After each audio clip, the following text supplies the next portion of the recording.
Good evening, everybody. My name is Mark Forton. I'm here for Michigan Matters, and we have a really important program tonight. If Michigan matters, so does how we vote, right? And there's going to be an attempt to get ranked choice voting in the state of Michigan. With ranked choice voting, we will probably never have a good candidate elected again in the state of Michigan. And we have a real good friend here today that knows all about it and going to talk to us about it. And it's Jacky Eubanks. And she's been here before and she'll be here again. She does a fantastic job. And I'd like to turn it over to her so that she can start explaining the situation we're in and how best to deal with it. Thank you, Mark. So I know I appeared on this podcast a couple of weeks ago, maybe more than a month ago, to talk about ranked choice voting. I don't want to go through the whole litany of problems with it at this time. I can just give you a basic overview for those who haven't heard about it, what it is.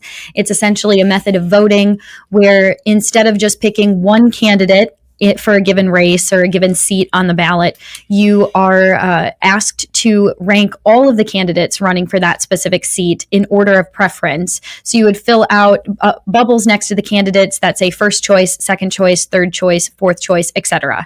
So there's lots of different complicated problems with it. I've already gone over some of them. One of the issues, which I think is always important to remind people of, is that up to 27% of ranked choice voting ballots do get, quote, exhausted or thrown out through the multiple rounds of counting. The reason why I say multiple rounds of counting is that when you're ranking all of these candidates, you're voting for every single candidate running for a certain seat in order of preference, first place to last place. Inevitably, what happens is candidates do not crack 50% because there's so many that are running and you're picking all of them. So if no candidate in that first round of counting the votes gets more than 50% first choice votes, then the bottom scoring candidate, the candidate with the least number of first choice votes, is eliminated. And the reliance is completely on the tabulator, the voting machine, to go back to the ballots where that eliminated candidate was a first choice and find out whoever that voter picked as their second choice and retally their first choice vote to that second choice candidate who's still on the ballot, still in the rounds of counting. And so there are places where it's gone through 10 rounds of counting, 10 rounds of ballot elimination, and there have been up to 650 votes that was discarded over those multiple rounds. So, for example, in New York City, I believe it was in 2021, the New York City Council race, after 10 rounds of eliminating and retallying the votes, 650 ballots were missing from the final total number of votes because they had been eliminated through the multiple rounds because the voters did not fill out all candidates or there were errors on their ballots that made them unreadable to the machine. So those are some of the myriad problems with it, and I'd like to update people as to where that is in Michigan today. So there is an organization called Rank My Vote, which is trying to get a ballot initiative to put ranked choice voting on the November 26th ballot. So they are appearing this week, Friday at 9 a.m. This would be Friday, June 27th, 9 a.m. at the Board of State Canvassers meeting. And they will be presenting their 100-word summary, which appears at the top of their petition, which they're hoping to circulate this summer. And originally, the language had been one thing, but then we found out just yesterday that the language was changed. So what's currently on the agenda for the Michigan Board of State Canvassers as their 100-word summary is brand new. Many of us who are keeping up with it, trying to see what we could critique about the language in public comment, that has changed. So I want to read to the public what that new 100-word summary is, just so everybody is aware. Constitutional Amendment 2, establish new right to ranked choice voting, RCV, starting in 2029 for qualified offices, require voters numerically rank candidates. Determine winners by counting votes in rounds, eliminating lowest ranked candidate and redistributing votes. Allow voters to rank at least 4 more candidates than seats to be nominated or elected unless insufficient number of candidates file. Authorize local charter to provide use of RCV in limited local elections. Move August primary to June or earlier in the even year. recognize voter right to timely notice of election activities and to vote if in line when polls close, require legislative funding allocation, authorize implementing legislation. So that is their current 100-word summary, which will be presented to the Board of State Canvassers on Friday at 9 a.m. at the Binsfeld office in room 1100. So we, as the public, do have the opportunity to attend that hearing and present a 2 to 3 minute max public comment before the State Board of Canvassers, offering our thoughts on that 100-word summary. Very good. Now, the point of clarification, you mentioned the multiple rounds of counting.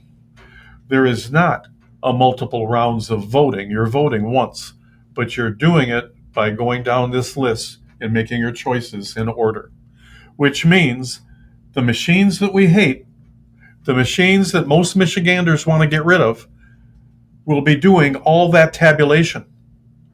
Won't be anybody involved. It'll all be a machine thing. So how do you verify an election in such a manner where maybe 4 or 5 times the machines go through a process of elimination to inform us who the winner is? And we don't trust machines now. And believe me, public officials do not want to get rid of these machines. So if we get rid of the machines, ranked choice voting is impossible, for one thing. But if you hate the machines, you better hate this, because we will never have a good candidate elected in Michigan again.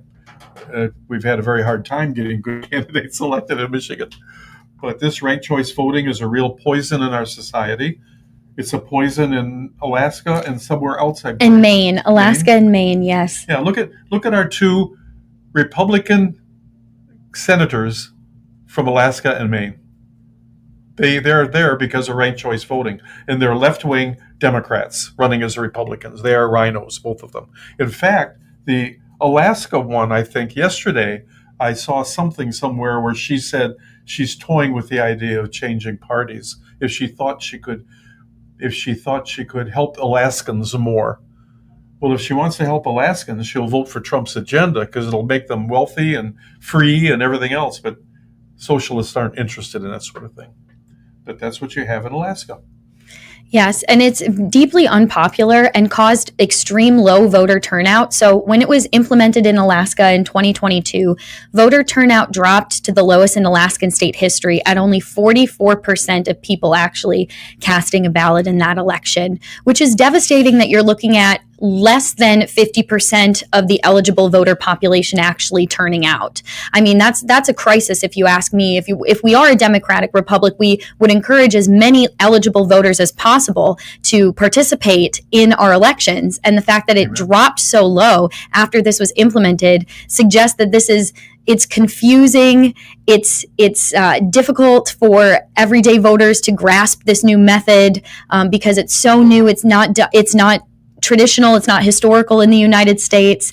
A lot of disabled, English as second language, and elderly voters who may rely on absentee ballots, for example, could make mistakes because they're not familiar with this new method of voting. And then when they mail in their ballots and those ballots are opened at the absentee ballot counting board for counting, there's no way to correct those mistakes. So you've essentially disenfranchised untold numbers of voters who are already in a vulnerable position. And we need to ensure that their voices are being heard. So their vote would be cast out. Yes, essentially there would be no way to correct those ballots, and so they would not get counted. They would be considered spoiled, or they would be run through the tabulator machine and exhausted due to errors. So these people who realize, by the way, that Michigan is going to turn red, Trump's doing a marvelous job, Republicans are going to win Michigan, and they're working on the future because they know that they can stop it all with ranked choice voting. And even in the Republican side of things, as you can see in Alaska and Maine, that the worst possible Republicans get elected in ranked choice voting. So between the machines and that sort of thing and the lower turnout and all the things you mentioned, we can't have this, folks. So we've got to really get it out there. Facebook, you mentioned earlier to me, we're talking that we can send a Facebook and everything, urging our people that we're friends with on Facebook or whatever, urging people not to sign that petition and have them urge other people not to sign the petition.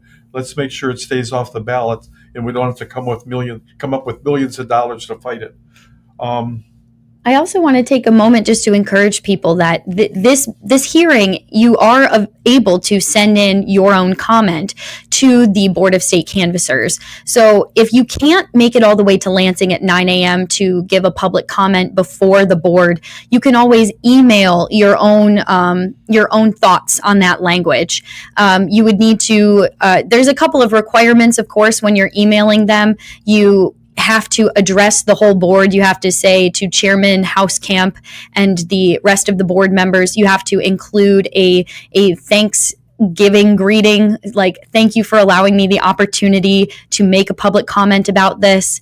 So there are some requirements before you go off and just email your thoughts on the 100-word summary. And your thoughts do have to be about the clarity of the language. You have to discuss if the language is clear and accurate so that it's not misleading people when they sign the petition. We do have some points. I have put together some points in my personal capacity of comments you can make about the language. If we're looking at that 100-word summary and you're seeing that it says counting votes in rounds, eliminating lowest ranked candidate, and redistributing votes, you might say that it's overly simplistic and does not fully explain the complex RCV process, like how vote transfers happen, how they calculate the results, how tie breaking happens.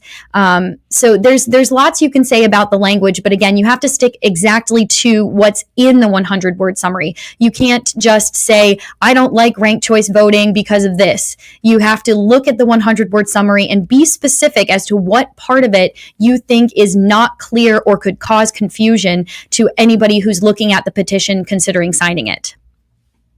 Very good. That's important because knowing me, I would be very easily inclined to express my dissatisfaction with the whole idea.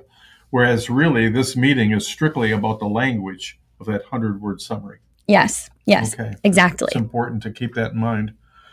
Okay, very good. So now I know that this is the 25th of June. Tomorrow's the 26th.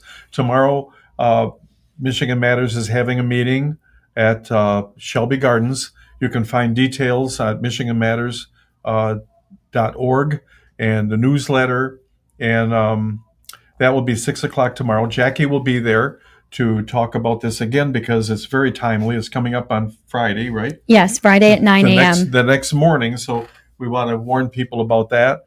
We have to defeat this thing. Monica Utoma will also be there. She's a potential candidate for Secretary of State, and she will be addressing the crowd and answering questions and so on.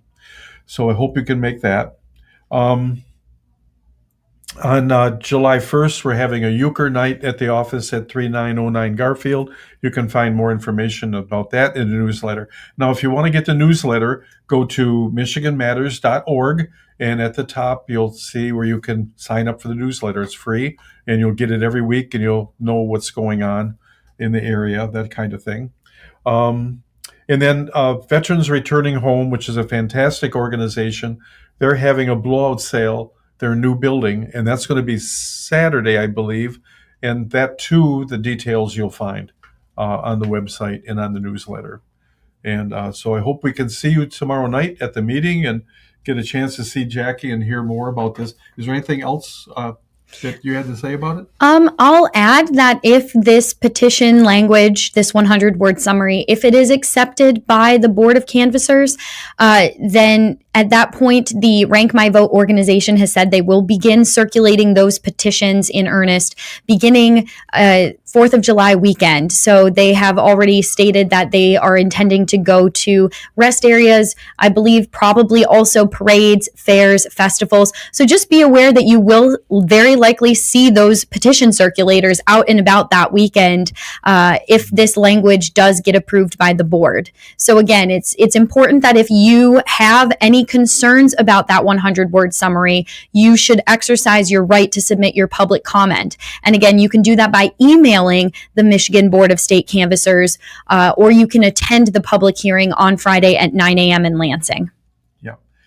So we need to get the word out to tell people, please do not sign this thing. you better believe, not that it's illegal, it's not, but you better believe that most of these canvassers are going to be paid. It's not illegal to pay people to get signatures.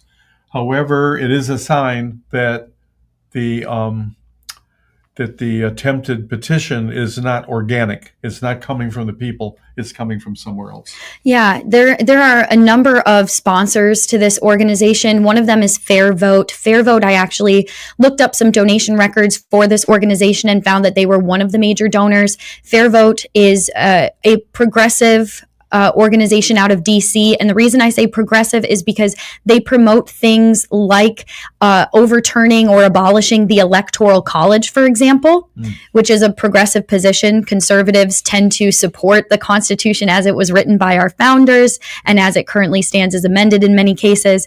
And so the fact that they would like to abolish the Electoral College is directly contradicting the electoral system set up by our founders. So again, that's who's one of the major funders, just so everybody is aware that that's who's financially supporting this ballot initiative. Very good. So anyway, I want to thank you, Jacky, for doing this again. And we hope to have you soon because there's other things we could talk about, I'm sure. And but I want to thank all of you for watching this. I hope to see you tomorrow.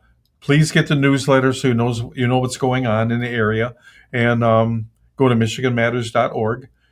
There's also our email is communications@michiganmatters.org if you have any comments or anything. Also, there's a donate button on the website. We could use any help that you'd be willing to give to keep doing the programs and to keep the office going and that kind of thing. We have to build, we have to understand, ladies and gentlemen, how critical this period is. We saved America temporarily by electing Donald Trump. Now they're going to pull out all the stops to win the midterms. If they win the midterms, we will have nothing but 2 years of impeachments on Donald Trump again, and his agenda will be stopped. So we really have to, we really have to do what we can to get, we should get rolling now, in other words. We can't wait around forever. Before we know it, it's going to be midterm time. They're dragging their feet in Washington on the big bill. They're dragging their feet on everything because they don't want him to succeed. The people, you and me, all of us, we will make him succeed.